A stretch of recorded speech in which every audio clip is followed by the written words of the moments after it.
Ya, silakan Bu. Iya Bu, makasih. Ya, apa kabar Bu Des? Baik Bu. Gimana Ibu Des, apa yang saya bisa bantu? Oh ya, jadi begini Bu, terkait di program Guru Penggerak untuk modul 1.4 tentang budaya positif, kami akan melakukan kegiatan diseminasi budaya positif di sekolah. Nah, yang kami rencanakan pada minggu besok. Nah, sebelumnya kami untuk izin dengan Ibu terlebih dahulu untuk kegiatan tersebut kami akan mengumpulkan 10 atau sampai 15 orang guru yang akan kita ikutkan dalam kegiatan tersebut. Nah, jadi sebelumnya Bu, terkait dengan penerapan budaya positif di sekolah kita, yaitu yang banyak yang akan kami sampaikan, ya, hal-hal terkait yang pertama bagaimana nilai dan peran guru penggerak, kemudian ada 5 kebutuhan dasar, khususnya adalah manusia, tetapi di sini adalah kita sekolah dan siswa. Terus ada segitiga restitusi. Nah, itu yang akan sedikitnya kami akan sampaikan dalam kegiatan diseminasi. Khususnya adalah tentang kedisiplinan di sekolah kita, itu yang menjadi poin penting dalam hal kegiatan tersebut. Jadi nanti saya mohon izin, jika berkenan Ibu pun saya berharap bisa menghadiri kegiatan tersebut. Pada saatnya nanti kita akan menyampaikan kepada guru untuk mengumpulkannya di ruang guru. Jadi begitu Bu. Dipersilakan aja kalau memang itu ada kegiatan yang menunjang daripada kegiatan Bu Des, terutama untuk SMK Negeri 9 Bandar Lampung, yang artinya diseminasi itu budaya positif, kedisiplinan dan sebagainya. Memang kalau kedisiplinan itu seringkali karena disiplin adalah aturan, baik disiplin siswa maupun disiplin guru. Silakan monggo Bu Des, dipersiapkan, diinformasikan ke Bapak Ibu guru yang akan melaksanakan nanti, dan juga nanti saya akan tambahkan tentang disiplin, budaya disiplin kerjanya di SMK 9 khususnya. Baik Bu, terima kasih atas izinnya. Nanti proses untuk pelaksanaan kegiatan akan saya siapkan. Untuk informasi selanjutnya, waktu, kemudian tanggalnya nanti akan kami sampaikan ini kepada Ibu. Pasti saya sudah mendapat izin dari Ibu dalam hal kegiatan tersebut. Saya sudah menghubungi Wakakurikulum juga untuk kegiatan ini, dan beliau mempersilahkan itu. Jadi silakan Bu Des. Jadi mungkin itu ya Bu yang bisa saya sampaikan untuk kegiatan kedepannya. Mudah-mudahan nanti setelah kegiatan diseminasi ini, harapan saya, harapan Ibu pun, artinya semua yang Ibu harapkan tadi bisa terlaksana dengan baik. Ya, baik Bu, terima kasih. Saya izin ke kelas lagi ya Bu ya. Silakan nanti Bu Des, silakan atur waktu. Ya, baik, makasih Bu. Assalamualaikum warahmatullahi wabarakatuh. Alhamdulillahirabbil alamin wa bihi nasta'in wa ala umuri dunya waddin wa sallallahu ala sayyidina Muhammadin wa ala alihi washabbihi ajmain. Yang terhormat Ibu Kepala Sekolah SMK Negeri 9 Bandar Lampung, Ibu Suniar MPD, yang terhormat Ibu Destamrini MPD dan Ibu Diana Fitasari MM, serta Bapak Ibu guru yang berbahagia. Hadirin sekalian, Bapak Ibu yang kami muliakan, mari bersama-sama kita panjatkan puja dan puji syukur kehadirat Allah Subhanahu wa Ta'ala, karena atas hidayahnya serta karunia-Nya kita dapat berkumpul di kegiatan pada pagi hari ini. Tak lupa salawat serta salam kita hatur agungkan kepada Nabi Muhammad Sallallahu Alaihi Wasallam. Hadirin yang berbahagia, perkenankanlah saya selaku pembawa acara pada pagi hari ini dengan tema kegiatan yaitu diseminasi budaya positif di SMKN 9 Bandar Lampung oleh calon guru penggerak angkatan ke-9 yang nanti akan disampaikan oleh Ibu Destamrini MPD dan Ibu Diana Fitasari MM. Berikut susunan acara pada hari ini. Yang pertama yaitu pembukaan, yang kedua sambutan, yang ketiga penyampaian tema kegiatan, yang keempat sesi tanya jawab, yang kelima kesimpulan,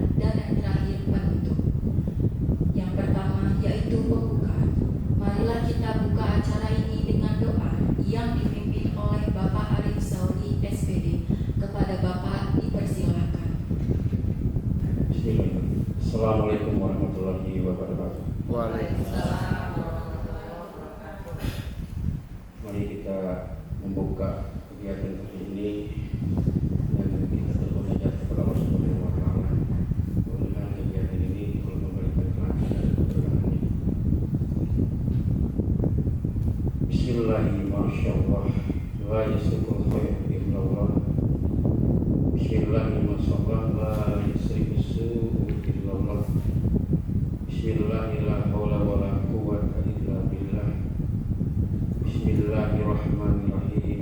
Alhamdulillahirabbil alamin.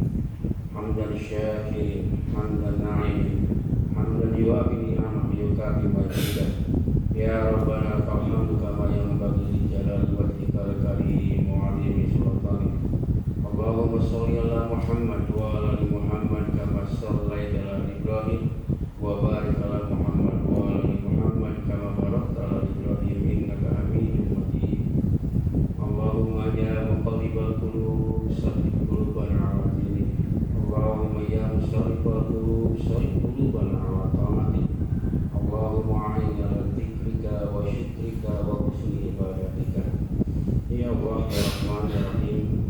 Tiada kata dan rasa yang patut kami tuturkan sebagai kata syukur kehadiratmu atas segala rahmat dan nikmat yang telah kau anugerahkan kepada kami semua, sehingga kami bisa berkumpul kembali dalam tema atau kegiatan diseminasi budaya positif calon guru penggerak angkatan 9 SMK Negeri 9 Bandar Lampung ini. Oleh karena itu ya Allah, jadikanlah acara ini sebagai acara yang kau ridhoi, acara yang penuh dengan keberkahan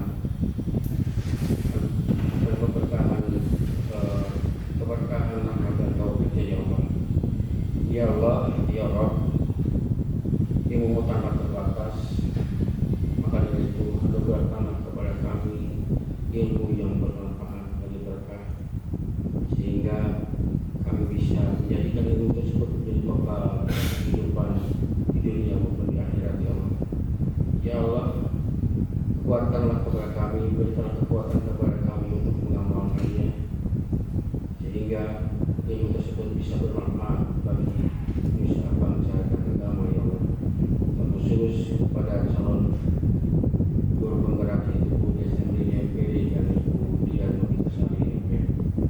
Ya Allah, ya Rahman ya Rahim, anugerahkanlah kepada yang hadir pada saat ini kesehatan, kekuatan, keselamatan, keikhlasan, sehingga bisa mendapatkan ilmu yang bermanfaat pada acara ini.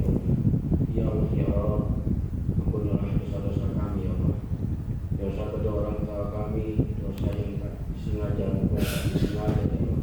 Dan tidak ada yang bisa mengampuni dosa-dosa itu kecuali Engkau ya Allah. Ya Allah, ya Allah, kabulkanlah doa dan permintaanmu ini ya Allah. Rabbana zalamna anfusana wa illam taghfir lana wa tarhamna lanakunanna minal khasirin. La ilaha illa anta subhanaka inna kunna minadh dhalimin. Rabbana hab lana min azwajina wa dhurriyyatina qurrata a'yun waj'alna lil muttaqina imama. Rabbana la tuzigh qulubana ba'da idh hadaytana wa hab lana min ladunka rahmatan innaka antal wahhab. Rabbana atina fid dunya hasanah wa fil akhirati hasanah wa qina adzabannar. Subhana rabbika rabbil izzati amma yasifun wa salamun alal mursalin walhamdulillahi rabbil alamin. Wassalamualaikum warahmatullahi wabarakatuh.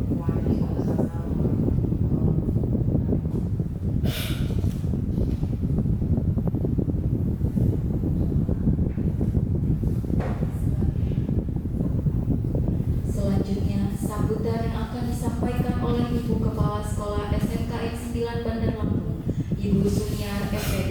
Kepada Ibu Suniar dipersilakan.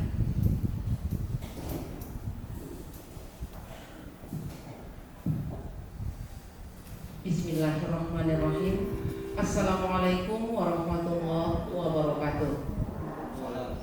Selamat pagi, salam sejahtera bagi kita semua. Tabikun. Alhamdulillahirabbil alamin. Assalatu wassalamu ala asrofil anbiya'i wal mursalin wa ala alihi wa sahbihi ajma'in, amma ba'du. Puji syukur kita panjatkan kehadirat Allah Subhanahu wa taala, di mana kita pada pagi hari ini kita bersama-sama berkumpul di ruangan guru ini dalam rangka diseminasi budaya positif calon guru penggerak angkatan 9 SMK Negeri 9 Bandar Lampung, Provinsi Lampung. Selawat teriring salam senantiasa kita hatur anjungkan kepada junjungan Nabi besar Muhammad Sallallahu Alaihi Wasallam. Mudah-mudahan kita selalu mendapatkan syafaat di yaumil akhir kelak nanti. Amin ya rabbal alamin. Pertama-tama saya mengucapkan terima kasih atas undangan yang telah diberikan oleh calon guru penggerak angkatan 9 dari Ibu Des Tamrini dan Ibu Nobita Sari. Hari ini kita bersama-sama dengan mereka, dengan Ibu Des Tamrini dan Ibu kita dalam rangka mensukseskan calon guru penggerak, dan kedepannya nanti mudah-mudahan apa yang direncanakan bisa berjalan dengan lancar dan dapat melaksanakan dengan ilmunya dengan sebaik-baiknya. Bapak Ibu yang saya hormati, diseminasi budaya positif ini adalah disiplin kerja. Disiplin kerja kita sebagai guru, kita adalah seorang pengajar. Tidak hanya pengajar saja, melainkan seorang pendidik. Pendidik cakupannya sangat luas. Ketika kita ada diseminasi budaya positif dalam disiplin kerja, sebaiknya ya kita hanya bukan seremoni belaka saja. Kita dituntut oleh dunia bahwasanya kita harus mencari ilmu yang setinggi-tingginya, yang sebanyak-banyaknya. Ya, pepatah mengatakan carilah ilmu sampai ke negeri Cina. Nah itu. Jadi kita kalau mencari ilmu, tentunya ilmunya yang berkah, yang banyak berkah serta bermanfaat. Yang banyak itu seperti apa ya? Seperti sekarang ini, Bu Desta ini kemarin juga ada praktik baik, ya, praktik baik itu membuat video juga ya seperti itu. Jadi tidak jauh dengan aturan-aturan yang ada, yang dibebankan oleh seorang guru, seorang bapak ibu guru, ya. Kita ini memiliki disiplin kerja. Aturan kita bukan hanya SMK 9 saja, semua kita masuk mulai pukul 7, khusus di Bandar Lampung. Kalau di daerah bisa setengah 8, jam 8, tergantung daerahnya. Pukul 7 kita masuk. Jadi kita sebelum pukul 7, apalagi yang ada jam pertama, ya. Jam pertama itu kita rombel, kita ada 21 rombel, berarti ada 21 guru yang harus pagi, ya. Nanti ada jam kedua, jam ketiga bisa saja kurang dari jam 7 atau lebih dari jam 7. Kalau mau kita mendidik bersama-sama, kebersamaan kita untuk mendidik anak, maka kita sebelum pukul 7, sehingga kita bisa berdiri di depan gerbang menyambut anak-anak kita. Tapi kita di SMK 9 masih langka juga, ya. Masih supaya budaya seperti itu, budaya disiplin, budaya positif, disiplin kerja masih sangat kurang. Ya, saya mohon nanti ini karena sudah Bu Desta ini sudah pernah mengikuti praktik baik dan juga sekarang ini sebagai guru penggerak, bahkan nanti guru penggerak itu akan menjadi kepala sekolah, ya. Nah, kalau kepala sekolah itu semuanya multi talents, ya. Ibu Des, Bu Pita harus belajar betul ini Terkadang saya bisa pagi, terkadang saya bisa agak siang. Terkadang saya ketika saya mau berangkat ada telepon untuk rapat di, misal kalau saya di SMK Negeri 2 Bandar Lampung karena Pak Edi sebagai Ketua MKKS Provinsi Lampung, mengikuti saja. Terkadang bisa pagi, terkadang bisa siang. Terkadang juga banyak capeknya juga karena kegiatan dari pagi sampai malam. Terkadang juga saya, karena saya manusia biasa juga, saya merasa capek juga. Nah itu capeknya terkadang juga saya agak molor, tapi tidak selamanya, ya Bapak Ibu ya. Kalau ketika seperti kemarin contohnya, kalau jam 7 harus kita membuka pemilihan OSIS, saya harus hadir pukul 7, ya. Dan juga saya harus jam 8 harus saya berada, harus mengikuti workshop di Unila. Kemarin jam 8 saya harus ada di situ. Jadi sangat luar biasa. Jadi untuk Bapak Ibu ya, kita schedule kita memang tidak dari 3 hari atau 2 hari sebelumnya, bahkan bukan seminggu sebelumnya. Terkadang perintah tugas itu malamnya ada perintah tugas, paginya harus dilaksanakan menggunakan WA saja, karena kita dengan menggunakan medsos, jadi nggak ada surat menyurat lagi. Jadi kita memaklumi. Kemarin juga kita karena SMK PK kita harus mengejar deadline, kegiatan-kegiatan sangat banyak sekali, sehingga semua berjalan dengan semua berjalan dengan sebaik-baiknya. Dan juga kemarin juga sempat saya kepada guru-guru yang ada di sekolah, baik memiliki jam atau yang tidak mempunyai jam, saya mengharapkan untuk tidak pulang terlebih dahulu, karena kemarin saya ada kegiatan, tim manajemen juga ada kegiatan bersama dengan guru TKRU.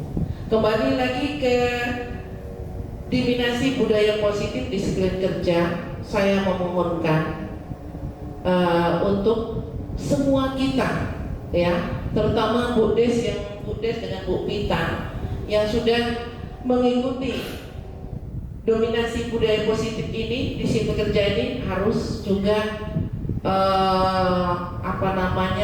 mencontohkan, ya, apa yang saya katakan tadi, bahwasanya ibu berdua ini calon kepala sekolah. Kalau sudah mengikuti calon kepala sekolah, dan juga seperti di SMK 5 itu secara tidak langsung diangkat menjadi kepala sekolah Pak Sulis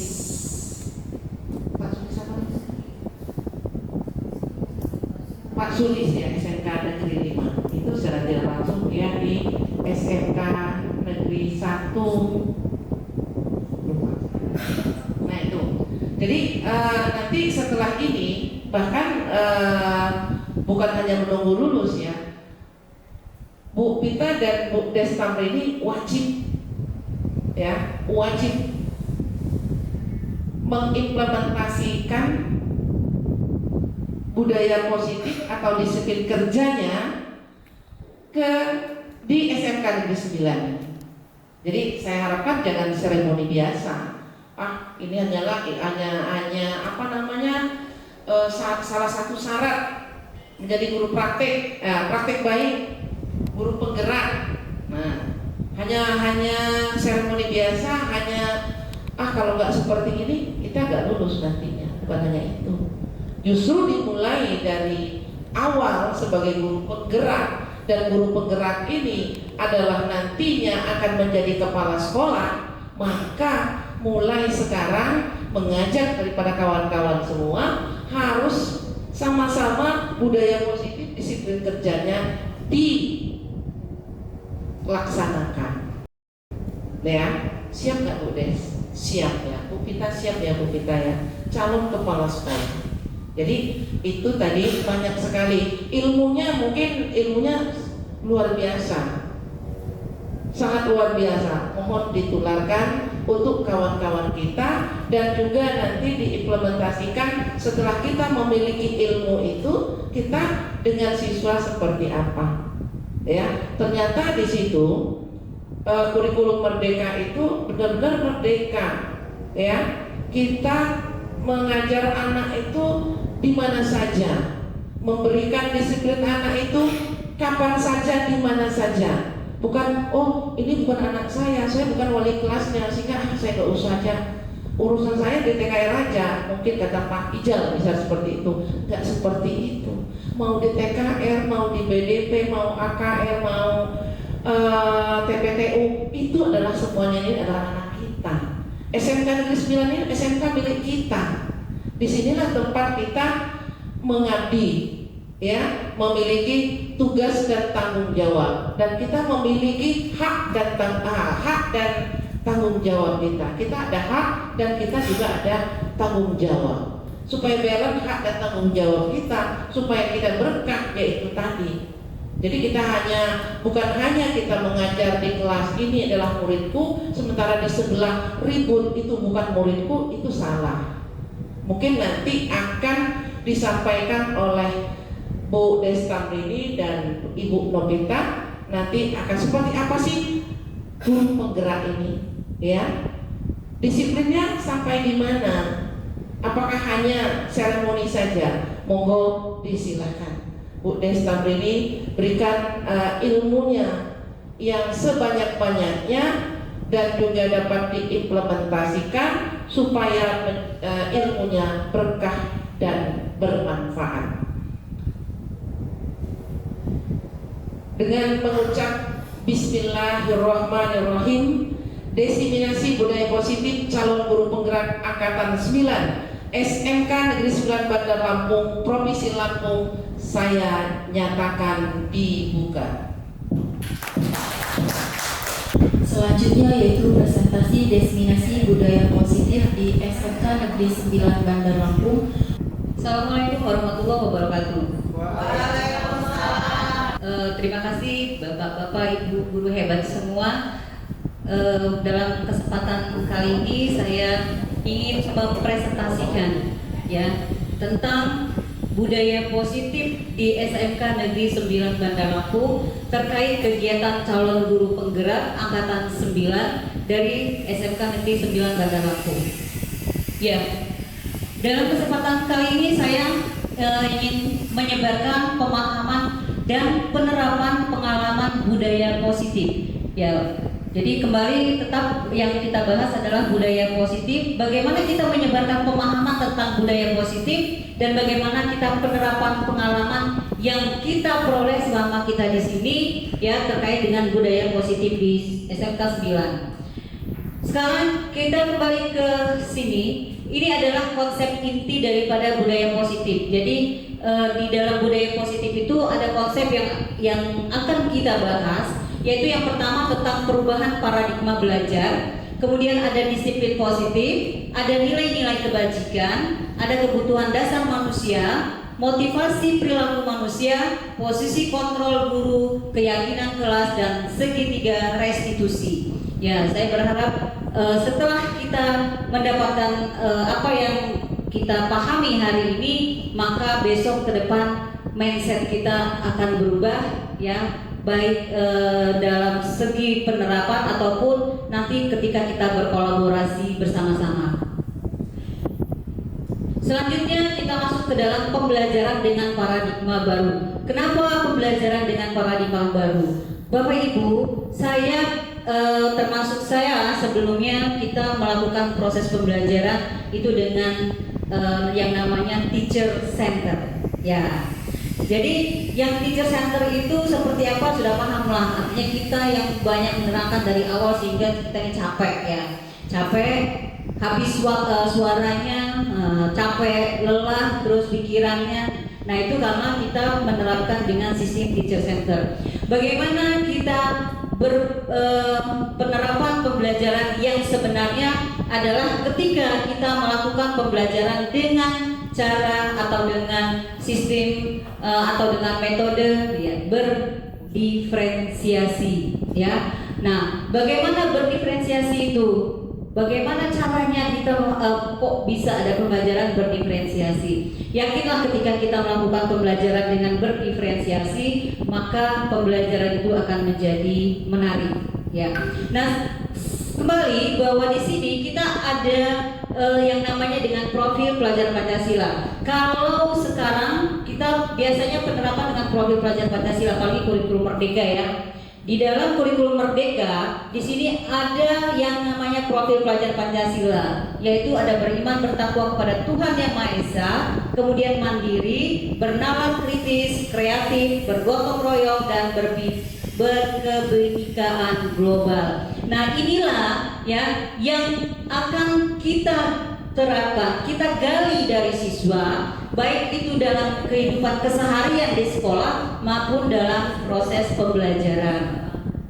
Jadi di sini berharapnya adalah ketika kita belajar dengan menggunakan pembelajaran berdiferensiasi, jadi para siswa kita itu belajar sesuai dengan kebutuhannya berdasarkan tahap perkembangannya. Nah, kalau misalnya SMA, SMK itu saya kemarin bilang mereka banyak menggunakan HP. Gimana caranya HP itu menjadi bermanfaat, bukan digunakan untuk menonton video-video yang tidak bermanfaat ya. Kemarin kami sharing bahwa ada beberapa sekolah yang dilarang membawa HP siswanya, dan berdasarkan pengalaman itu alhamdulillah katanya berjalan dengan baik.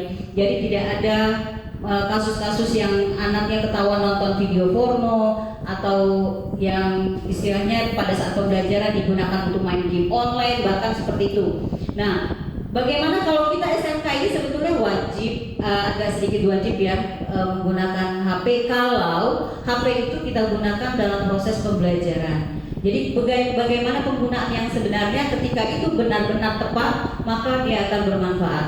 Nah, selanjutnya di sini ada mikrokonsepsi tentang teori kontrol. Ya, jadi di sini ada yang pertama ilusi bahwa guru mengontrol murid. Loh, kita ini harus mengontrol murid, benar tidak? Kemudian yang kedua, ilusi bahwa semua penguatan positif itu efektif dan bermanfaat. Nah, terus yang ketiga, bahwa kritik dan membuat rasa bersalah itu mampu menguatkan karakter siswa. Terus yang keempat, ilusi bahwa orang dewasa berhak memaksa. Dari keempat ini ya, kira-kira apakah ada yang benar atau ada yang perlu dikoreksi? Menurut ibu-ibu ya, dari miskonsepsi, mis ini terjadi ketimpangan ya, artinya mis di luar kalau kita miskomunikasi. Nah, di sini ada konsep yang salah. Berarti ini di sini mengatakan bahwa teori kontrol itu guru mengontrol murid. Benarkah guru itu boleh mengontrol murid? Ya. Kemudian di sini bahwa semua penguatan positif itu efektif dan bermanfaat. Ya, dari keempat ini ternyata terjadi miskonsepsi yang kita biasanya lakukan di dalam kelas. Oh, ternyata kita akan lihat boleh nggak kita mengontrol murid. Kemudian selanjutnya penguatan positif itu yang kita berikan kepada siswa itu efektif tidak? Nah, penguatannya seperti apa? Nanti akan kita bahas. Selanjutnya kritik yang membuat rasa bersalah. Kalau kita kemarin memberikan kritik kepada siswa, bukan kritik itu menjas siswa, tetapi bagaimana kritik itu yang membuat mereka merasa bersalah. Itu maksudnya. Terus di sini orang dewasa berhak memaksa. Kita mengatakan kita ini adalah orang dewasa. Yang mana yang mau kita paksa? Yang kita paksa adalah siswa. Boleh tidak kalau kita paksa? Nah, ini ya yang terjadi di biasanya dalam lingkungan sekolah kita, antara kita sebagai guru dan kepada siswa. Selanjutnya kita akan merubah paradigma stimulus respon ke pendekatan teori kontrol. Tadi ada teori kontrol. Yang mana stimulusnya, yang mana yang teori kontrolnya. Nah, di sini kita lihat dari stimulus respon. Ya, kalau di sini ada realitas kebutuhan kita itu sama, itu stimulusnya, ya. Terus teorinya benarkah? Ternyata berdasar teori bahwa realitas kebutuhan kita itu berbeda. Ya, ini kita kaitkan dengan kegiatan siswa ya. Terus semua orang melihat hal yang sama. Ternyata teorinya mengatakan setiap orang memiliki gambaran yang berbeda. Ya, itu yang kedua. Yang ketiga, kita mencoba mengubah orang agar berpandangan sama dengan kita. Ya, kita maksa, kamu harusnya seperti ini, kamu harusnya seperti ini. Ternyata teori kontrol itu mengatakan harusnya bukan mengubah, tapi kita harus memahami pandangan orang lain. Ya, beda kalau kita memaksa untuk mengubah, kita ubah mindset mereka, kita tidak bisa. Tetapi kita berusaha memahami dengan cara penyesuaian antara persepsi dia dan persepsi kita. Terus perilaku buruk dilihat sebagai suatu kesalahan, ya. Ternyata semua perilaku itu memiliki tujuan, ya. Jadi kok perilaku buruk itu dilihat sebagai suatu kesalahan? Yang mana yang buruk, yang kita katakan buruk? Karena ternyata tidak semua perilaku itu buruk menurut kita, ya. Nah itu, jadi kembali kepada teorinya bahwa semua perilaku itu pasti ada tujuannya. Kenapa mereka berbuat itu? Pasti ada tujuannya. Gitu. Jadi kalau kita menjudge kamu ini ternyata semuanya salah, semuanya nggak benar. Nah itu kita nggak boleh. Jadi kembali kepada teorinya bahwa semua yang dilakukan oleh siswa itu pasti ada tujuan. Terus orang lain bisa mengontrol saya. Ini menurut stimulus responnya, ya. Ternyata hanya Anda yang bisa mengontrol diri Anda. Ya, ini kata kunci. Ini orang lain bisa mengontrol saya menurut stimulus responnya. Tapi teori mengatakan tidak. Yang bisa mengontrol kita adalah hanya diri kita sendiri. Tidak ada orang lain. Nah, terus di sini bahasanya kembali. Saya bisa mengontrol orang lain. Kalau tadi orang lain katanya bisa mengontrol kita, ternyata tidak. Nah, di sini saya bisa mengontrol orang lain. Kembalikannya bahwa kita tidak bisa mengontrol orang lain. Ya. Terus pemaksaan ada pada saat bujukan gagal. Ternyata kolaborasi dan konsensus itu menciptakan pilihan-pilihan baru. Jadi kalau kita maksa harus melakukan sesuatu yang mereka ternyata tidak paham, tidak tahu, ya, walaupun itu kita bujuk, tidak akan bisa. Jadi bagaimana caranya? Ya saling berkolaborasi. Terus model berpikir menang atau kalah. Sekarang bukan model berpikir menang atau kalah. Saya menang ternyata kamu kalah. Tetapi teori mengatakan adalah model berpikir menang. Jadi kamu menang, saya menang. Nah, sekarang baik, ibu-ibu, saya mau mempraktekkan suatu kasus terkait dengan teori kontrol, ya. Saya minta 2 orang model. Nanti saya jelaskan. Silakan, saya minta 2 orang model. 2 orang model saja. Oh ya, Bu Aulia dan Febri, silakan. Ya, perhatikan, dengarkan instruksi saya. Ini siapa yang mau, yang A, yang B, yang A itu adalah yang mengepalkan tangannya, di mana dalam kepala itu berisi adalah segala sesuatu yang paling penting dalam hidup dia. Ya, siapa yang memegang kepala? Oh ya, Bu Febri ya. Berarti nanti Bu Aulia yang berusaha mempengaruhi untuk tahu apa isi kepalanya, ya. Paham nggak maksudnya ya? Jadi silakan Bu Aulia mempengaruhi dari Bu Febri untuk membuka apa yang menjadi rahasia dalam hidupnya melalui seolah-olah ada di dalam genggaman tangan Bu Febri. Ya, silakan. Dirayu sampai sebisanya.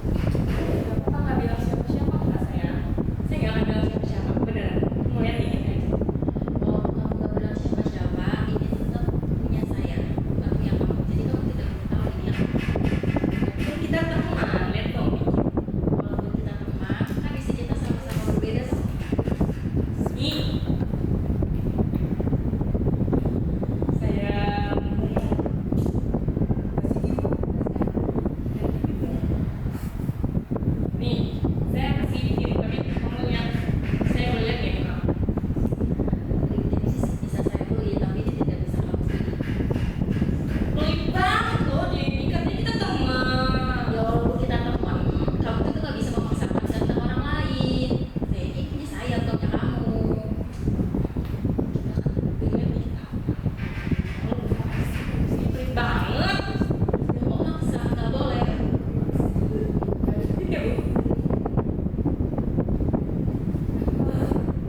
terima kasih. Ya, jadi kita nonton drama ya. Menonton drama tadi antara Bu Febri dan Bu Aulia. Jadi gambarannya Bu Febri ini memiliki sesuatu yang sangat berharga di dalam genggaman dia. Ya, kita nggak tahu apa itu ya. Apakah itu isinya cek, isinya 1 triliun, kita nggak tahu ya. Apakah itu berisi harta kekayaan, dia nggak tahu juga. Ataukah itu berisi jabatan, nggak tahu. Jadi kembali kepada teori kontrol bahwa ya yang bisa mengontrol diri kita itu adalah diri kita sendiri. Orang lain tidak bisa, walaupun mempengaruhi tadi Bu Aulia mau kasih liptinnya mahal katanya, terus mau ngajakin makan misalnya. Ternyata Bu Febri gak mau ngasihnya, gak mau bukanya. Nah itu, jadi benar bahwa apa yang ada dalam diri kita, kita sendiri yang bisa menjaga dan mengontrolnya. Orang lain tidak bisa. Kalau kita terapkan kepada siswa, perlakuannya sama, bahwa siswa pun punya hal yang tidak bisa kita paksakan, ya. Nanti kita akan lanjut kenapa mereka tidak mau dipaksa, ya. Jadi terkait teori kontrol seperti itulah ibu-ibu, ketika kita memiliki sesuatu apapun itu, bahkan yang paling berharga, orang lain tidak bisa mengontrol diri kita.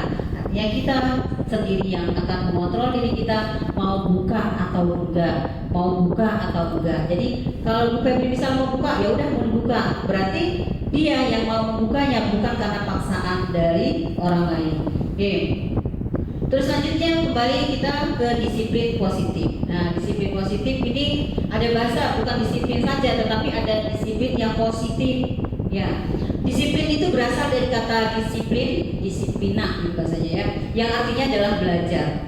Nah, kalau ibu-ibu mengatakan disiplin, ya, disiplin itu berbeda dengan disiplin positif. Disiplin itu tahu nggak kira-kira bedanya? Ya, disiplin dengan disiplin positif. Yang satu ada kata positif, yang satu hanya disiplin. Kira-kira ada yang tahu perbedaan antara disiplin dan disiplin positif? Gak tahu. Ya, nggak apa-apa. Menurut saya, kalau disiplin itu memang sudah ada aturannya yang harus dipatuhi. Kalau disiplin positif itu kebaikan. Kayak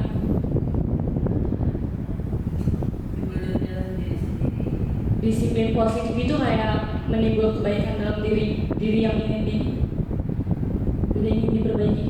Misal murid pakaiannya berantakan, kan disiplin di sekolah kita harus rapi. Saya menyuruh dia untuk merapikan, dan kalau misalkan dia nurut jadinya bagus. Jadi disiplin positif menurut saya seperti itu. Kalau salah mohon maaf. Tidak ada yang salah. Ya, ada yang mau coba lagi? Mau menjawab? Ya, jadi sini kembali. Kalau disiplin tadi betul Bu Aulia mengatakan yang lebih pasnya adalah disiplin itu berkoneksi ya, saling ketergantungan, bukan berhubungan dengan peraturan. Ya, kalau kita sudah menegakkan, kamu harus disiplin, berarti seperti Bu Aulia, tidak boleh datang terlambat, tidak boleh pakai sepatu selain warna hitam. Nah, itu berarti kan mengarah kepada peraturan, ya. Tapi kalau disiplin positif itu bukan seperti itu, ya. Disiplin positif itu di sini dia adalah suatu cara. Cara apa? Cara untuk penerapan disiplin, ya. Jadi disiplin itu sendiri ada, tapi penerapannya dengan ya disiplin positif. Di sini ketika kita penerapan disiplin positif itu berharap menumbuhkan rasa atau yang di dalam diri kita supaya bisa timbul tanpa kita iming-imingin penghargaan, kita iming-imingin sesuatu, ya. Jadi timbulnya adalah dari dalam dirinya sendiri. Tapi kalau disiplin beda, dia lebih kepada adanya peraturan-peraturan, ya. Nah, terus nilai-nilai kebajikan. Ini ada nilai kebajikan itu apa? Ya, Nilai kebajikan itu adalah nilai yang disepakati bersama, lepas daripada itu siapa, baik itu orang yang misalnya sukunya dia Lampung atau Jawa ya, atau misalnya dia agamanya Islam atau Nasrani, atau dia pakai bahasa Lampung atau bahasa Jarsek gitu ya. Ya, kita tidak melihat itu. Tetapi di sini yang mana nilai-nilai kebajikan itu?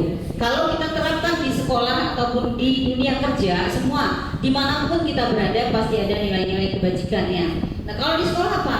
Kita sudah belajar profil pelajar Pancasila, di mana profil pelajar Pancasila itu berisi nilai-nilai kebajikan. Ya, terus apa? Ya, ada berapa? Ada berapa coba nilai-nilai kebajikan di dalam profil pelajar Pancasila? Ada berapa, Ibu? Ada berapa? Hah? Ada 6. Ya, pinter Febri. Ada 6. Ya. Kalau karakter banyak, tapi yang masuk ke dalam profil pelajar Pancasila itu 6. Tuh. Ini beriman bertakwa kepada Tuhan Yang Maha Esa dan berakhlak mulia, berkebinekaan global, bergotong royong, mandiri, kreatif dan bernama kritis. Ini yang Bapak Ibu terapkan dalam kegiatan P5-nya. Nah, ini yang mau dinilai P5 itu, bukan nilai yang lain. Ya, bagaimana siswa kita itu beriman bertakwa enggak? Kemudian apakah dia mempunyai rasa mandiri, punya kreatif enggak, punya penerapan kritis enggak? Itu yang mau dinilai, bukan kita buat program tapi hanya program-program. Nah itu ya. Jadi harapannya ketika kita penerapan daripada P5 ini termasuk ke dalam nilai-nilai kebajikan yang perlu diterapkan, yang perlu kita perhatikan kepada siswa-siswa kita. Terus ini ada IBO Primary Years Program. Ini yang ada biasanya ada di dalam lingkungan kerja ya. Artinya sebetulnya sama dengan profil pelajar Pancasila, hanya letaknya berbeda saja. Kemudian ada keterampilan hidup atau life skill. Dulu life skill ya, kita dulu setiap kita membuat bahan ajar itu kalau kita harus memasukkan life skillnya. Mungkin Bu Dewi masih ingat dulu karena barangnya kita PNS yang mungkin ya, itu masih ada life skill di dalam bahan perangkat kita. Namun sekarang tidak ada lagi, tapi yang kita masukkan adalah profil pelajar Pancasila sesuai dengan kurikulum Merdeka. Nah, sekarang ada kebutuhan dasar manusia. Oh, berarti kita semua ini punya kebutuhan dasar. Kebutuhan dasar manusia itu apa? Nah, itu segala sesuatu yang kita lakukan untuk mendapatkan apa yang kita inginkan. Ya, kalau kita manusia ini pasti punya kebutuhan ya. Kebutuhannya untuk apa? Kebutuhan untuk hidup, kebutuhan untuk makan, kebutuhan untuk berpakaian, kebutuhan untuk mendapatkan tempat tinggal ya. Itu namanya kebutuhan. Nah, di sini seluruh tindakan yang kita lakukan itu pasti memiliki tujuan tertentu. Dan semua usaha terbaik yang kita lakukan adalah dalam rangka kebutuhan dasar kita terpenuhi dengan baik. Ya, ini dia 5 kebutuhan dasar manusia. Yang pertama adalah bertahan hidup, ya. Kedua, kasih sayang dan rasa diterima. Ketiga adalah penguasaan. Keempat adalah kebebasan dan kelima kesenangan. Ya, bertahan hidup itu apa? Ya, kita pasti perlu makanan, pakaian, tempat tinggal, ya, yang seperti disampaikan tadi. Terus kasih sayang. Kasih sayang itu seperti apa? Di sini kasih sayang berupa rasa diterima. Jadi kalau siswa itu dia merasa disayangi oleh gurunya, dia diterima oleh gurunya. Kemudian dipedulikan, berbagi, ya, kerjasama, terus menjadi bagian dalam kelompok. Itu rasa kasih sayang. Ya, kita perlu, bukan hanya siswa, kita juga sebagai guru perlu kasih sayang dan rasa diterima. Kalau misalnya Miss Dewi mau masuk dalam kelompok di sini, ya pasti perlu ini. Ya, kalau nggak diterima mereka nggak mungkin bisa masuk ya. Iya, ngapain masuk grup saya gitu kan? Kalau nggak level nggak segala macam kan begitu. Nah, jadi ketika kita memerlukan, kita ini perlu kebutuhan untuk seperti ini, yaitu kasih sayang dan rasa diterima. Kemudian penguasaan ya, kebutuhan kita akan penguasaan. Di sini kita perlu harga diri kita dihargai, ya. Kemudian keinginan kita itu dianggap. Jadi kita itu pasti punya keinginan. Di mana keinginan kita itu sudah dianggap. Terus memimpin, ya. berprestasi, diakui dan didengar. Terus selanjutnya adalah kebebasan. Nah, kebebasan itu apa? Dia harus mandiri, memiliki pilihan, mencoba hal baru, mampu mengendalikan arah dirinya. Ya. Terus terakhir itu adalah kesenangan. Kesenangan seperti apa? Untuk bermain. Kesenangan untuk apa? Humor. Kemudian untuk apa lagi? Antusiasme dan tertawa. Itulah kebutuhan dasar manusia ya yang ada dalam diri kita. Selanjutnya motivasi perilaku manusia. Kenapa kita perilaku kita mempunyai motivasi? Ya, motivasi di sini yang pertama untuk menghindari ketidaknyamanan atau hukuman. Ya, kalau kita biasanya seperti yang disampaikan Ibu Suniar tadi, ya Ibu Kepala Sekolah, daripada kita telat dilihat, kita melipir-melipir. Nah, itu pasti tujuannya apa? Untuk menghindari ya hukuman, ya. Terus yang kedua untuk mendapatkan imbalan atau penghargaan dari orang lain. Nah, kenapa apakah itu perlu kita mendapatkan atau berharap mendapatkan imbalan atau penghargaan dari orang lain? Bisa kalau Bu Maike datang tiap hari, saya datang pagi terus tiap hari dengan harapan apa?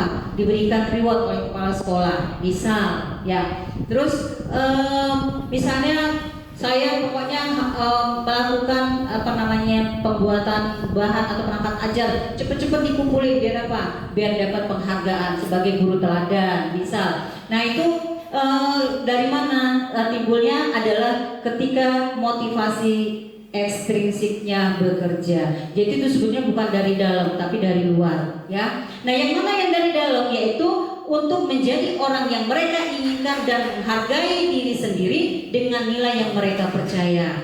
Jadi ya, menjadi orang yang mereka inginkan itu begini. Kalau misalnya saya berharap saya ini adalah menjadi orang yang penuh dengan disiplin, itu bukan orang lain yang membentuknya, tetapi diri kita sendiri, berasal dari diri kita dan kemauan kita. Oh, kita mau menjadi orang disiplin, ya. Nah, di sini menghargai diri kita sendiri dengan nilai yang kita percayai bisa membuat diri kita itu memang benar untuk dihargai oleh orang lain.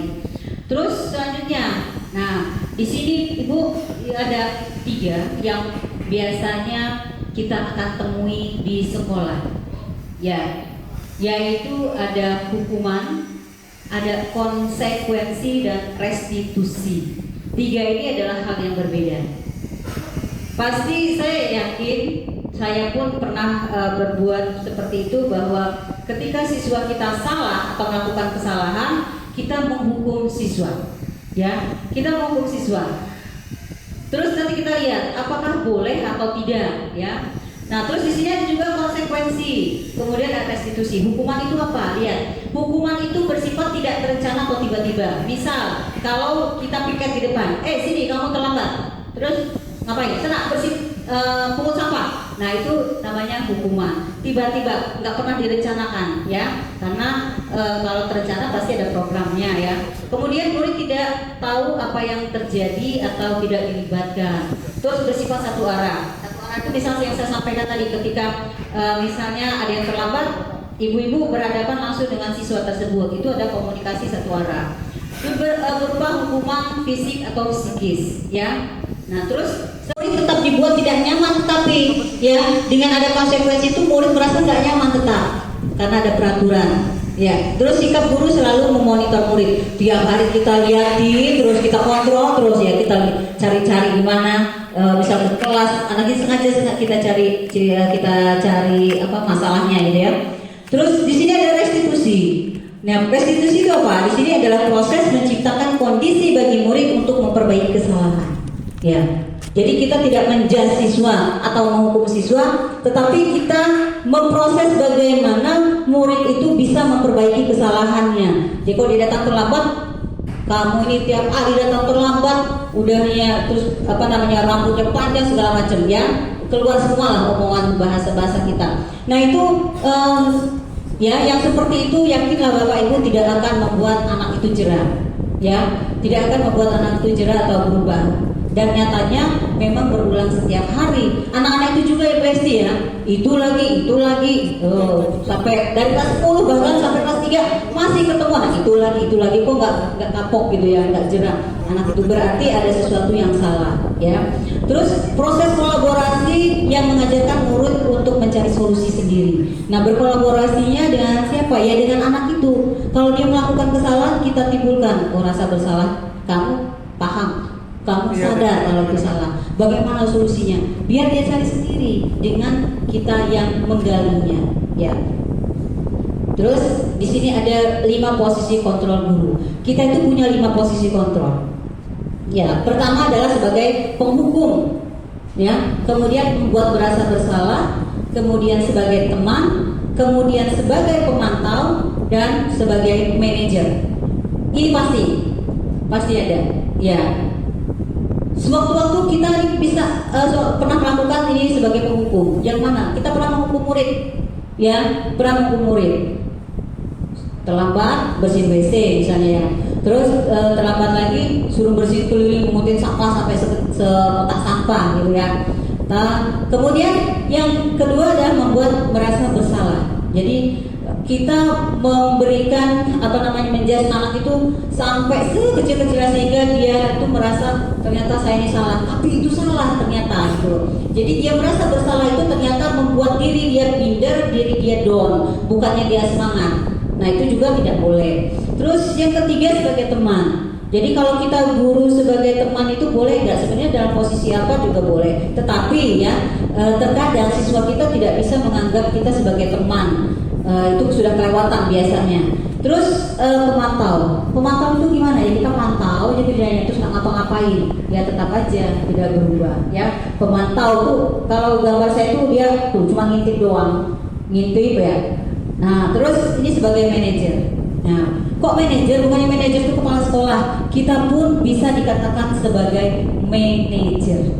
Ya, kenapa? Loh, manajer dalam pembelajaran loh, bukan manajer dalam suatu lembaga. Jadi kenapa? Kok kita dikatakan sebagai manajer? Loh, kita harus mengatur semua yang ada di dalam kegiatan pembelajaran kita itulah yang kita atur, yang bisa kita kondisikan. Makanya posisi kita adalah sebagai manajer. Nah, 5 posisi kontrol ini nanti kita akan telaah mana yang paling bagus, yang bisa kita terapkan dan kita gunakan dalam rangka kita menerapkan disiplin di sekolah ini. Ya, khususnya pada siswa. Terus dari 5 posisi kontrol, saya contohkan ya. Contoh penerapan 5 posisi kontrol. Ini ada satu kasus. Kasusnya adalah siswa tidak memakai atribut lengkap saat upacara bendera. Biasanya Bu Esti kalau ada siswa kita nggak lengkap diapain? Diapain Bu?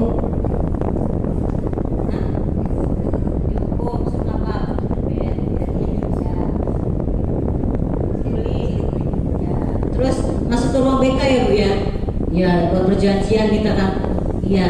Nah, jadi di sini kasusnya ketika mereka tidak pakai atribut lengkap, apa yang harus kita lakukan dengan 5 posisi kontrol tadi ya?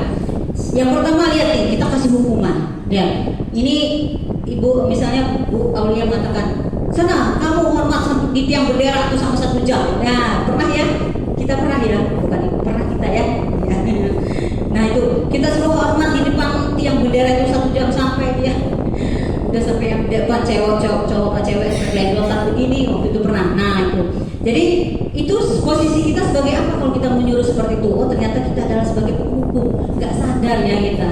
Nah itu kita menyuruh anak seperti ini ternyata kita dijuluki sebagai penghukum. Nah, terus ini ada pertanyaan bilang begini.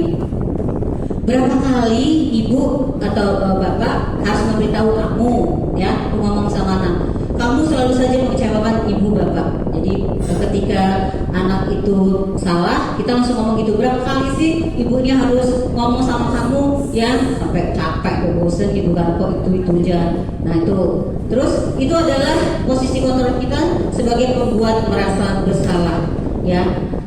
Selanjutnya, nah di sini ada, ayo dong ikuti aturan sekolah ya. Tolong bantu ibu sekali ini aja. Nah, ya sudah, nggak apa-apa. Lain kali jangan sampai berbuat seperti itu lagi ya. Nah, itu posisi kita adalah sebagai teman, karena ada apa?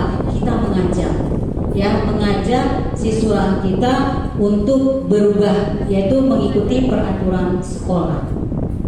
Tuh, boleh berarti sebagai teman, boleh nggak? Boleh-boleh saja. Oke. Terus yang selanjutnya di sini nih, kamu sudah melanggar peraturan sekolah, kamu tahu konsekuensinya. Setelah upacara kamu beli atribut ya ke koperasi, terus jangan diulangin lagi. Nah, itu bukan semacam hukuman, tapi berdasarkan posisi kita adalah pemantau, ya, berdasarkan pernyataan kita, anak ini sudah melanggar peraturan, terus sudah tahu ada konsekuensinya. Konsekuensi tadi itu ada peraturan, tetapi dia membuat siswa pun merasa tidak nyaman. Ya, terus selanjutnya, ya, di sini adalah sebagai manajer. Ketika kasus ini terjadi, posisi kita ketika menerapkan sebagai manajer, maka akan timbul seperti ini.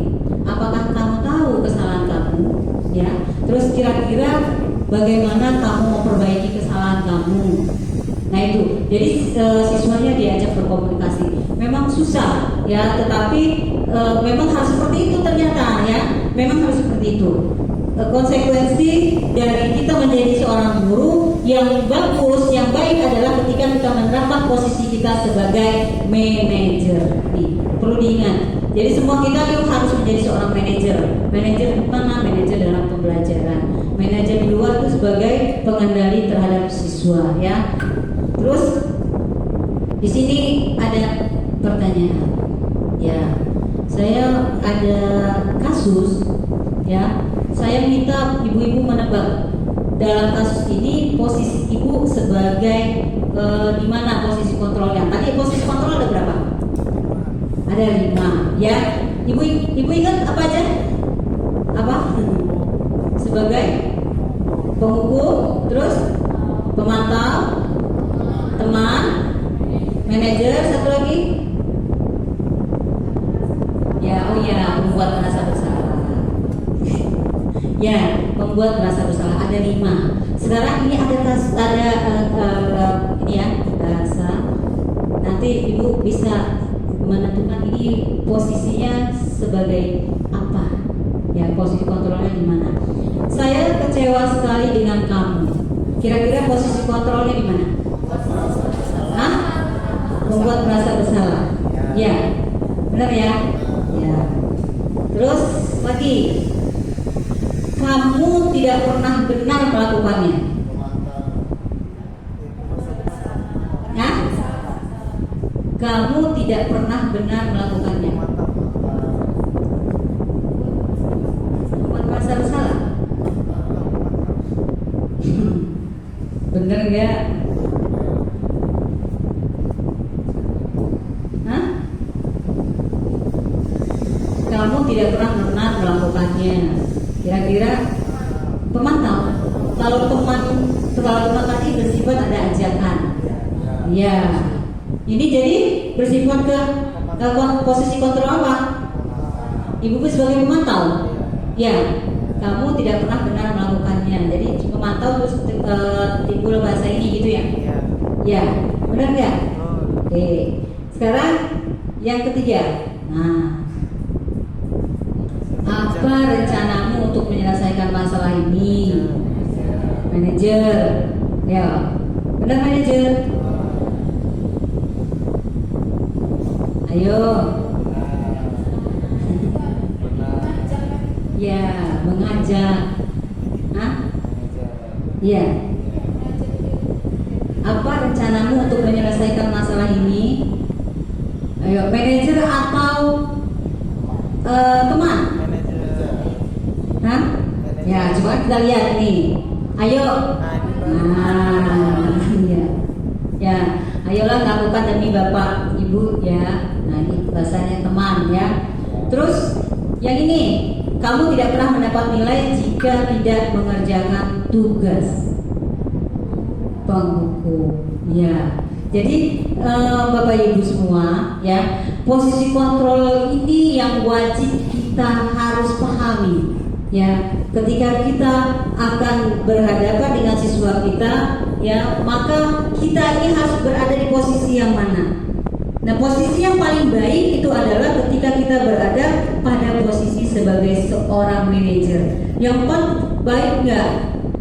Ya, sebenarnya saya mengatakan adalah dari kelima ini yang paling baik adalah posisi ketika kita sebagai manajer. Yang selebihnya apalagi menghukum pasti nggak baik itu ya. Oke. Nah, sekarang dari tadi saya katakan ingat 5 posisi kontrol ini, kalau yang terbaik adalah manajer, yang 4-nya kurang baik apalagi sebagai penghukum. Bapak Ibu, saya sudah menegaskan ketika saya melaksanakan kegiatan elaborasi, saya sudah menyampaikan kepada instruktur untuk mendapatkan penekanan bahwa kita sebagai guru tidak boleh marah atau menghukum siswa. Nah, bisa Ibu Bapak Ibu bayangin, kalau kita nggak boleh marah, kita nggak boleh apalagi menghukum. Ya, bahkan saya buka kasus kalau SMK itu sepertinya nggak bisa. Saya menyatakan bahwa menghukum itu boleh, tapi melihat kondisi dan situasinya. Apakah misalnya kondisi anak itu memang benar-benar layak untuk dihukum, ataupun misalnya situasinya anak itu sudah berkali-kali melakukan kesalahan. Ternyata apapun bentuknya, apapun kondisinya, kita sebagai guru tidak boleh menghukum siswa. Nah, ternyata begitu Bu Dia. Iya, nah gimana caranya kalau nggak boleh menghukum? Wih, sampai kali ini ya kita, sampai pegel otak juga, sampai pegel gitu kan bahasanya ya. Anak ini melunjak benar sampai melawat kita. Ya, kemarin kita sudah menerapkan siapa? Bu Esti ada nggak kemarin waktu Sigala? Ada ya? Ada ya. Nah, cerminan yang kita lakukan ada kemarin dengan si Galang, di mana pertama Galang itu melawan bahkan ketika Bu Medi ngamuk sampai seperti itu, dia bilang hanya istighfarnya melihat Bu Medi yang melakukan itu gitu kan. Nah, sebenarnya dia juga salah kan. Tapi ketika di akhir kita sudah memberikan pemahaman, kan beliau terus akhirnya menyadari saya salah, ya, saya salah dan berjanji tidak akan seperti itu, bahkan minta maaf dengan Pak Raffi. Di paginya juga kita melakukan itu ya, bahkan di akhirnya pun mereka berjanji dalam diri dia sendiri, bukan sama kita kan kemarin. Silakan berjanji kepada diri kalian sendiri apa yang akan kalian lakukan dan apa yang kalian akan siap terima ketika melakukan kesalahan lagi, ya. Konsekuensinya dari apa? Pokoknya apapun yang diberikan oleh sekolah mereka siap menerima. Itu kan? Ya, termasuk apa katanya? Dikeluarkan. Nah, itu kita nggak perlu mencatat teman. Kita melihat itu sebagai model, ya. Ketika anak itu benar-benar tidak lagi melakukan kesalahan, berarti hebat. Itu berarti shock terapi kita berhasil. Nah, terus keyakinan kelas. Nah, di sini ya kita punya peraturan kelas ya, ada peraturan. Tapi juga ada keyakinan. Yang paling benar adalah keyakinan, bukan peraturan. Nah, sekarang saya bertanya, kenapa keyakinan kelas? Mengapa kita bukan peraturan kelas? Ayo. Kira-kira ya, kenapa bukan peraturan kok malah keyakinan? Kenapa harus itu?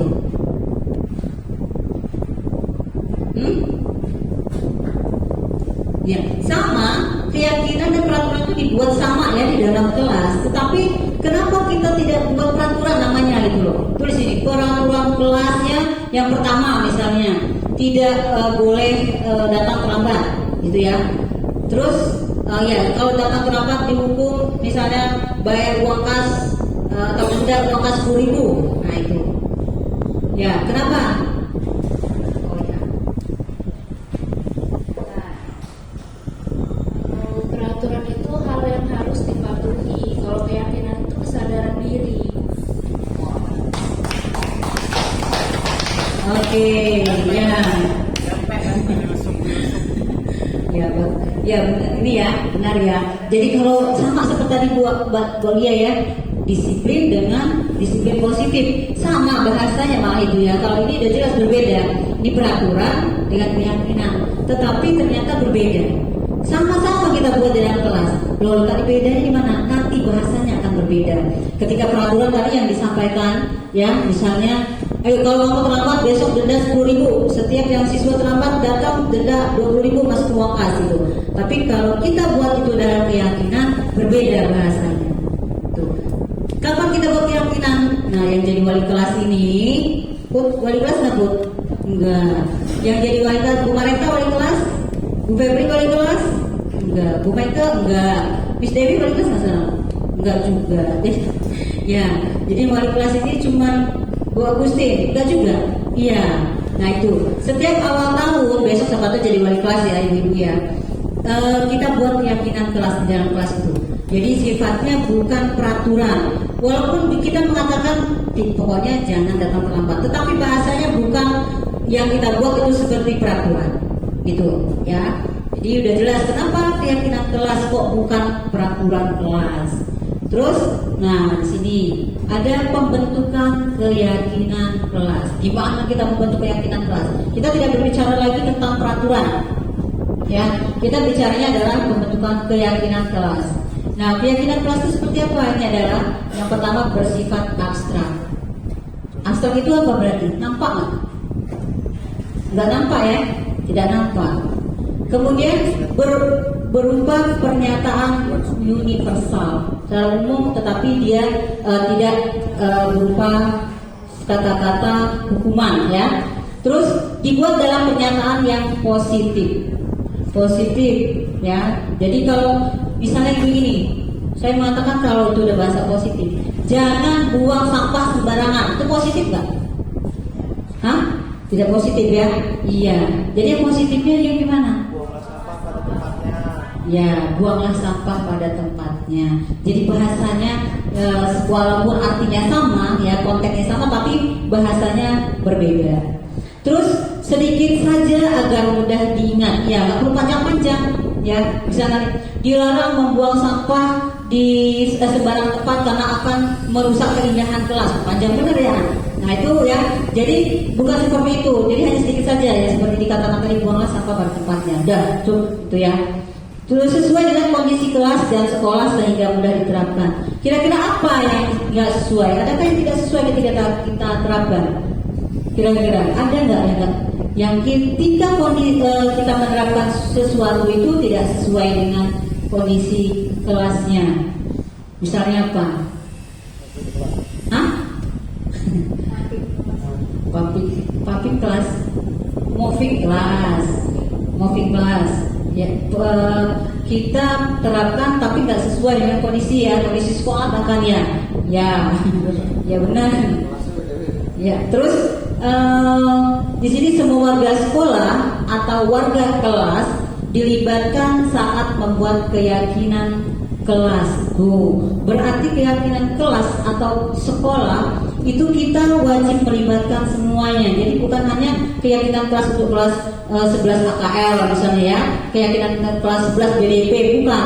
Tapi keyakinan kelas yang kita buat itu adalah keyakinan kelas untuk keseluruhan dalam lingkungan sekolah. Tuh ya. Jadi mulai besok ibu-ibu kita yang belum, berarti tahun depan siap. Karena apa? Wajib ikut serta dalam penyusunan atau pembuatan keyakinan kelas, terlepas bukan siapa-siapa tadi, tapi ibu-ibu adalah sebagai guru dan warga di sekolah ini, berarti wajib terlibat. Ya.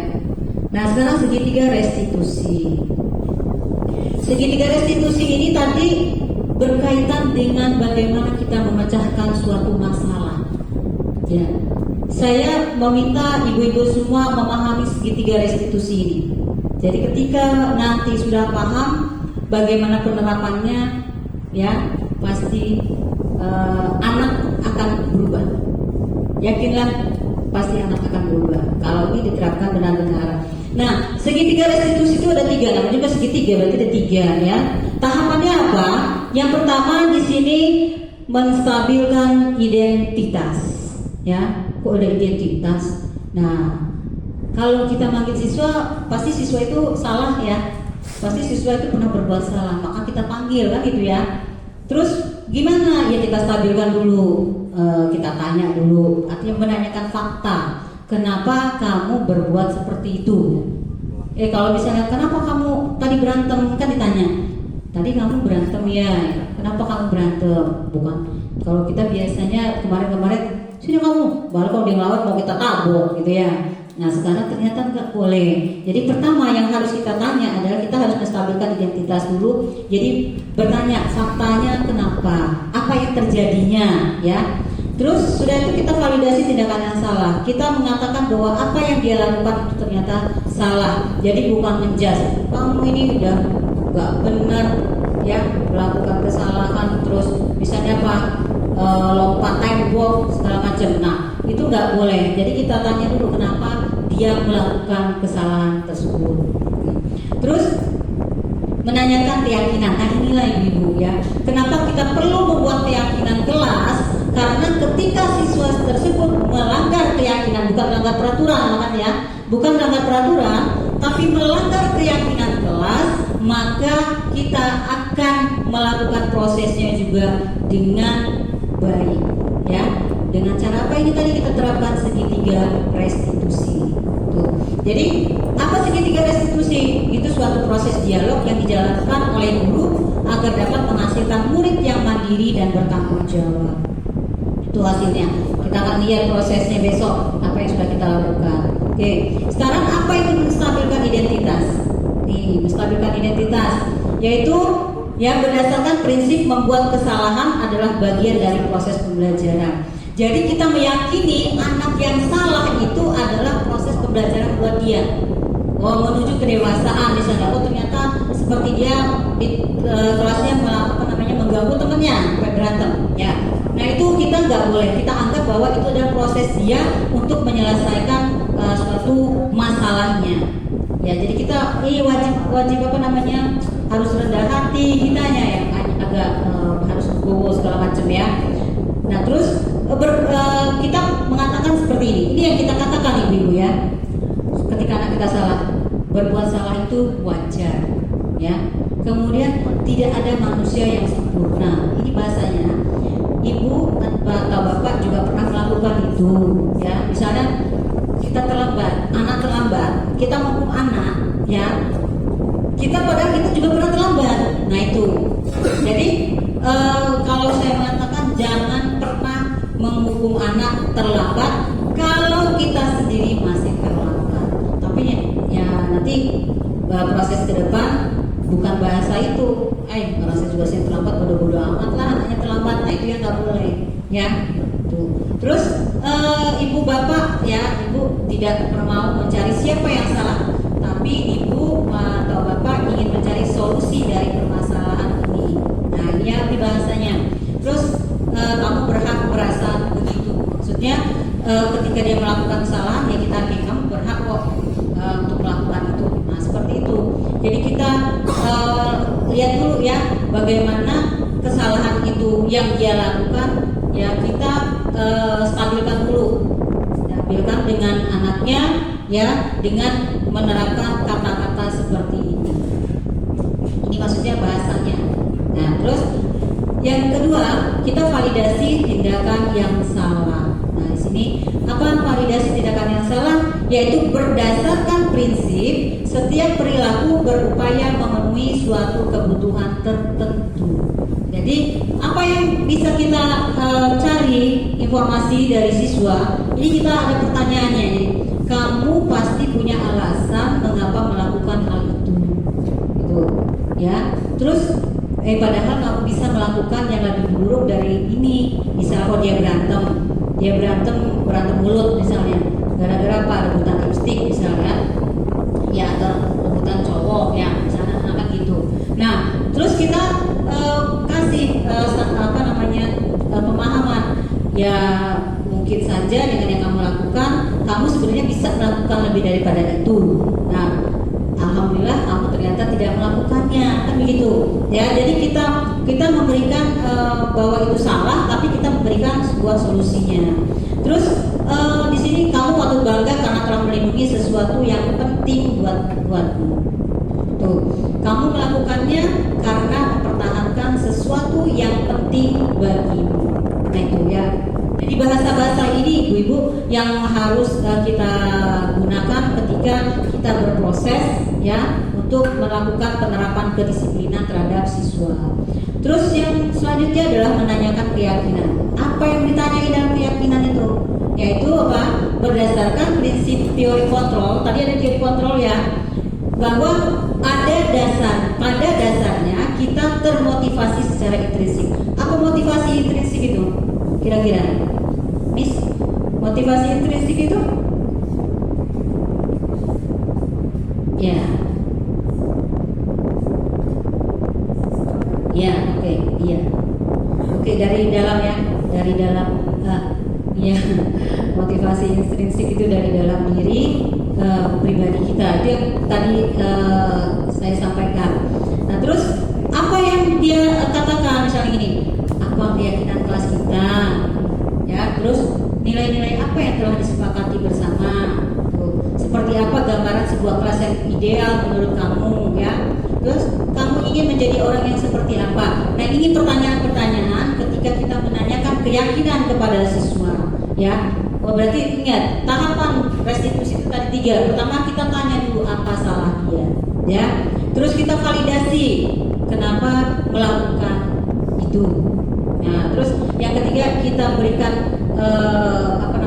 pemahaman bahwa yang dia lakukan itu adalah salah dan melanggar berdasarkan keyakinan kelas yang sudah dibuat. Itu, ya. Ya. Ada yang mau tanya nggak? Ada yang mau tanya? Kira-kira? Hah? Ada? Oke, silakan Miss. Ya, tanya dulu. Boleh. Sebelum ini ya, segitiga. Tadi berbuat salah itu wajar. Ini.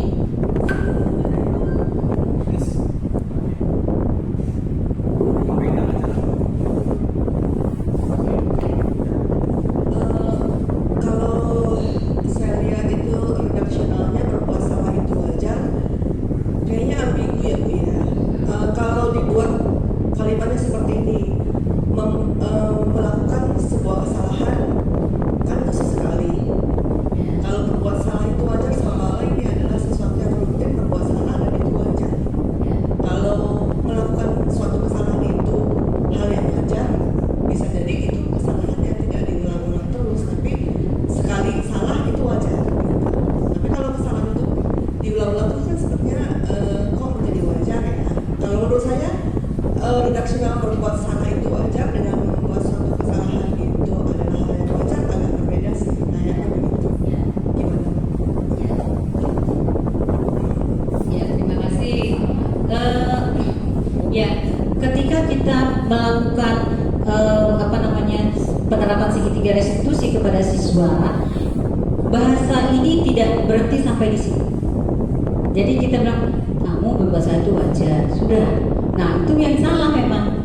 Tapi dikuatkan lagi dengan bahasa yang lain. Jadi kamu berbuat seperti itu salah itu wajar. Kita pahami mereka, kita harus wajib memahami anak-anak, gitu ya.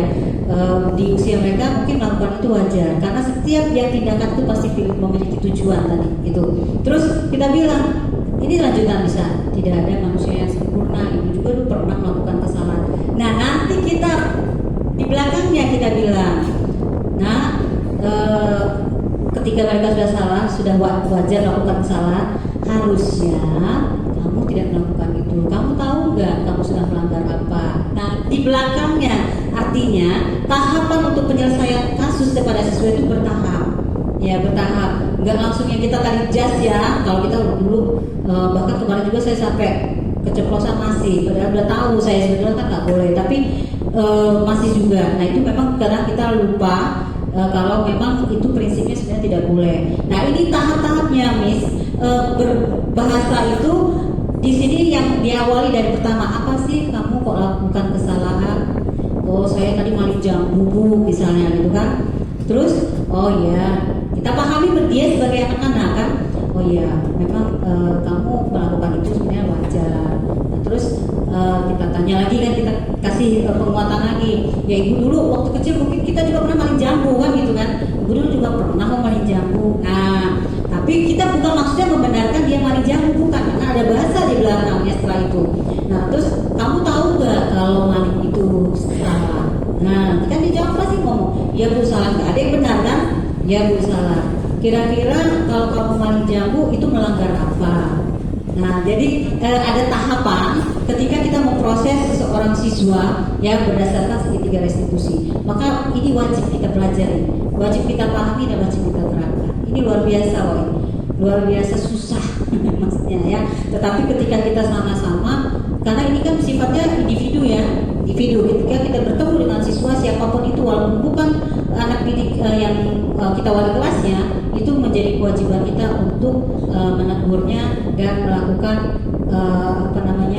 pemecahan atau penentuan pencarian solusi dengan segitiga restitusi ini, gitu ya. Fix ya. Ada lagi nggak? Ada yang bertanya itu? Ini guru baru? Ya. Masih ada? Mereka? Udah 70 menit. Udah semua 70 menit. 71 menit. 71. Udah ini.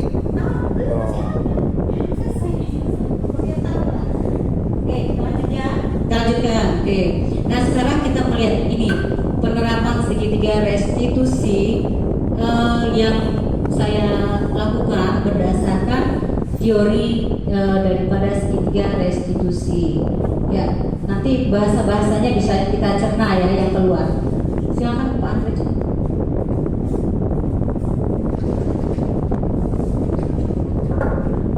Ya, assalamualaikum. Salam. Ya. Oh. Gimana Bu? Ada apa di buku moneter? Oh iya.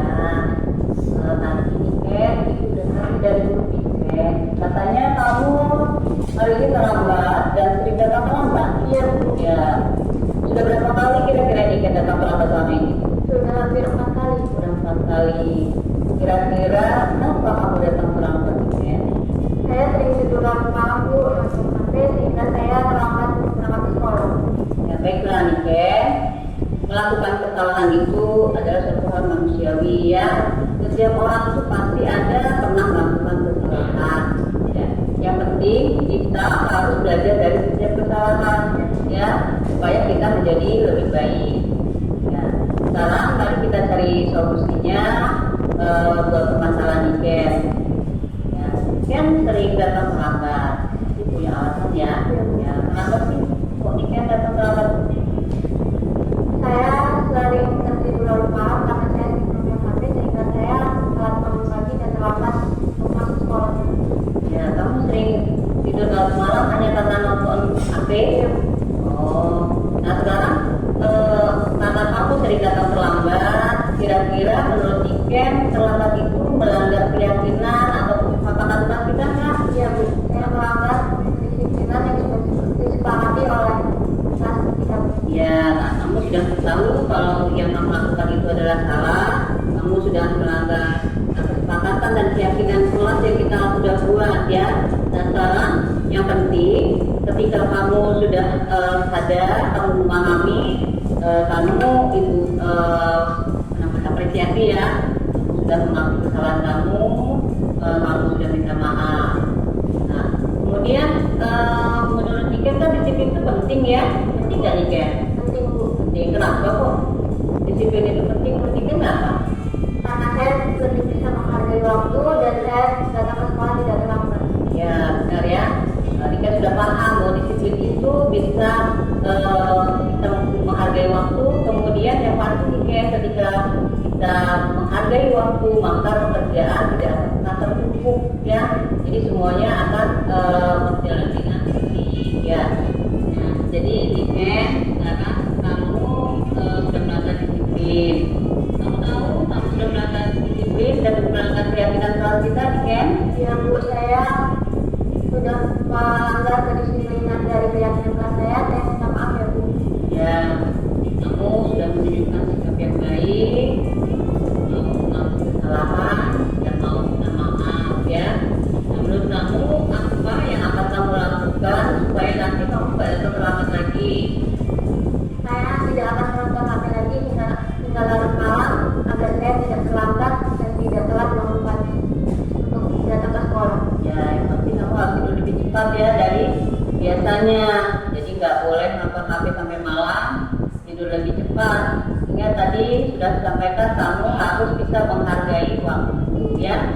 Ya, baik nih Ken, kamu sudah menemukan solusinya dan ibu akan berkomunikasi bekerjasama dengan orang tua kamu ya supaya mengawasi kamu di rumah ya, jadi kamu tidak datang terlambat lagi ya.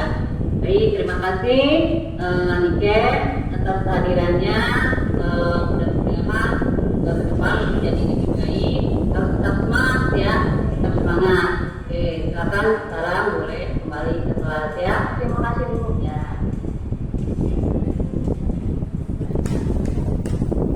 Iya, jadi seperti itulah proses bagaimana kita menyelesaikan suatu permasalahan dengan siswa. Memang kalau kita pikir susah, yang Ibu bilang tadi, siswa ini berbeda-beda. Nah, itulah tugas kita sebagai pendidik untuk memahami karakter semua siswa. Ya, bahkan saya bertanya kemarin aja, saya bilang ini, Pak, kalau kita melakukan penilaian terhadap siswa dengan karakter yang berbeda, apakah bisa disamakan? Kan nggak bisa. Siswa yang IQ-nya lebih dengan siswa yang lemot, ya menurut kita itu agak lambat, misalnya menerima apa yang kita sampaikan, itu kita nggak bisa menyamakannya. Jadi kita harus memisahkannya. Itu yang tadi kita mengidentifikasi siswa berdasarkan karakternya. Oh, ternyata siswa ini minat IQ-nya kurang. Oh, yang ini pintar banget gitu ya. Terus nanti kita akan kelompokkan. Nggak masalah Bu, yang kita kelompokkan seperti itu nggak masalah. Dan kita tidak pernah dan jangan pernah menuntut pembelajaran itu harus tuntas. Ya, dan kalau yang tuntas yang siswa yang tadi lambat gimana menuntaskannya? Nah itu jadi kita sudah membuat standar-standar supaya perlakuan yang diterima oleh siswa itu sama. Jadi kita mengajar berdasarkan kebutuhan siswa. Itu ingat pembelajaran. Kalau misalnya ibu belum paham dengan bahasa saya, ya pembelajaran berdiferensiasi itu silakan dibaca, dipelajari. Terus nanti boleh berkolaborasi, ya. Jadi berdiferensiasi itu memberikan pembelajaran yang berbeda berdasarkan tadi tingkat kemampuan siswa boleh, atau misalnya minat siswanya atau bakat siswanya. Nah itu. Jadi banyak dong Bu, ya banyak. Tapi bisa ternyata kita laksanakan dalam satu proses pembelajaran. Ya, asal apa? Medianya kita benar. Nah, seperti yang saya udah bilang waktu itu sama teman-teman yang pernah kemarin ikut pendampingan saya memberikan pembelajaran berdiferensiasi dengan 3 siswa yang suka menggambar, siswa yang suka menulis, siswa yang suka menonton audiovisual. Itu kita bedakan. Ya, kita bedakan. Karena apa? Ketika kita memberikan pembelajaran, misal Pak Ijal, anak ini dia sukanya menggambar, ya. Terus Pak Ijal suruh, itu angin busi. Dia itu nggak tahu yang mana busi. Dia nggak suka nonton audio, tapi dia suka anak-anak busi itu seperti ini. Nah, berikanlah kesempatan kepada dia untuk menggambar apa yang menurut di dalam pikiran dia itu seperti yang dia bayangkan. Itu. Terus kalau dia sudah menonton, ya itu yang saya bilang, gunakanlah media teknologi ini untuk pembelajaran. Kalau dia pegang-pegang HP terus, saya yakin ketika Bapak Ibu mengajar, dia nggak mau dengerin kok, ya kan? Nggak mau dengarkan. Tapi gimana caranya HP itu digunakan sama mereka supaya ya pada saat pembelajaran yang kita lakukan itu yang dia tonton itu bukan yang lainnya, tetapi misal kalau yang Bu Maike carilah misalnya nilai-nilai keimanan ya berdasarkan dari Nabi ya gitu. Nanti dia akan searching kan. Nah dari situ dia bisa menjelaskan, nanti dia akan berpikir kalau dia suka. Jangan kasih ada videonya. Nah itu dari situ saja ya Bapak Ibu sudah melakukan hal yang luar biasa. Coba Pak Ijal baru nyoba. Kemarin ngopi dia. Ya, oke ya, menjadi guru yang hebat, menjadi guru teladan, menjadi guru yang inspiratif itu luar biasa, penuh perjuangan, penuh pengorbanan yang hebat. Itu saya yakin semua kita pasti bisa dengan catatan punya niat, ya, punya niat untuk merubah dan untuk berubah. Slogan guru penggerak itu adalah tergerak, bergerak, menggerakkan. Jadi bisa kita pakai kalau sebagai guru, kita harus tergerak dulu. Kita tergeraknya itu apa? Untuk berubah. Ya, kemudian kita bergerak, ya kalau sudah tergerak ya bergeraklah. Ayo sama-sama berubah. Kalau kita merasa kita sudah agak bagus, nah kita ajak lagi teman-teman kita berkolaborasi. Kolaborasinya gimana? Ya kolaborasi untuk penerapan bagaimana tadi kalau proses pembelajaran ya proses pembelajaran. Kalau penerapan disiplin ya penerapan disiplin. Nah itu. Jadi sama. Saya mengatakan saya tidak bisa berjalan, tidak bisa bergerak tanpa ada bantuan dari teman yang lain. Jadi kalau saya seperti ini aja, saya mengumpulkan teman kita, yuk kita membahas bagaimana proses kedisiplinan sekolah ini, bagaimana kita penyelesaian dengan kasus atau permasalahan yang terjadi dengan menggunakan segitiga restitusi. Nah itu kita sama-sama berkolaborasi bagaimana kita menggunakan teknik-teknik yang super atau luar biasa bagus, ya. Nah, tolong saya nanti ini masih sampai bulan Maret. Saya berharap kolaborasinya berjalan dengan baik, ya, tolong dibantu. Kemudian hal-hal yang perlu kita laksanakan, ayo kita bersama-sama. Ya, sebagai penutup di sini adalah dalam penerapan program disiplin positif, hendaknya guru memiliki standar kepribadian. Kita dulu yang ditutup punya kepribadian, ya, bukan murid. Kita menuntut murid kamu harus pintar, kamu harus beretika yang baik. Nah, kita sendiri tidak. Nah itu nggak bisa. Kemudian kita harus profesional, ya, dan sosial yang baik di mana guru mampu merefleksikan dirinya. Loh, kita tuh wajib merefleksikan diri kita, ya. Kalau kita tahu, kita wajib memberikan pengetahuan kepada orang. Jangan kita pendam sendiri, kita tahan sendiri. Seperti kata Bu Febrianda tadi, genggaman tangan dia tidak boleh ada satu pun yang boleh membuka. Nah itu ya. Tapi ketika itu adalah untuk kemajuan sekolah, maka alangkah lebih baiknya itu diberikan. Sama, ya. Ketika saya tahu ngapain sih saya sumput-sumputin, ya. Lebih baik kita sama-sama, ayo nih, saya gelontorkan, ayo nih ada masalah, ayo kita sama-sama, kan lebih enak, oke ya? Kan begitu kan? Ayo kita sama-sama berkolaborasi. Saya senang kemarin kok bertemu dengan Bu Esti, Bu Aulia, Bu Sulandari, ya. Kemarin ketika menangani suatu masalah, kami baik-baik saja, ya. Dan ternyata selesai pun dengan baik-baik, tidak ada. Sepertinya alhamdulillah kalau menurut pemikiran dan pemantauan mata saya tidak ada dendam sedikit pun di hati mereka ataupun sakit hati di hati anak-anak Pak Ical. Tidak ada. Bahkan kemarin saking ininya mereka itu mau nyanyi, saya sama Bu Medi naik kabur. Nah, kenapa? Terus ditanya, emang tadi Ibu marah ya Bu yang mereka? Tanya aja sama mereka. Saya marahin enggak. Terus gimana tadi dia diperlakukan? Temannya satu kelas itu bertanya. Nah itu, ya. Jadi besok karena kita sudah tahu. Nah, jadi yang harus kita pahami bahwa kita ini adalah sebagai among atau manajer, ya, yang menuntut murid menjadi insan yang mandiri. Kita wajib menuntut murid itu menjadi yang orang yang mandiri, harus, ya. Kemudian dia merdeka itu dalam artian dalam koridor yang benar. Kita nggak boleh mengontrol, mengawasi, ya.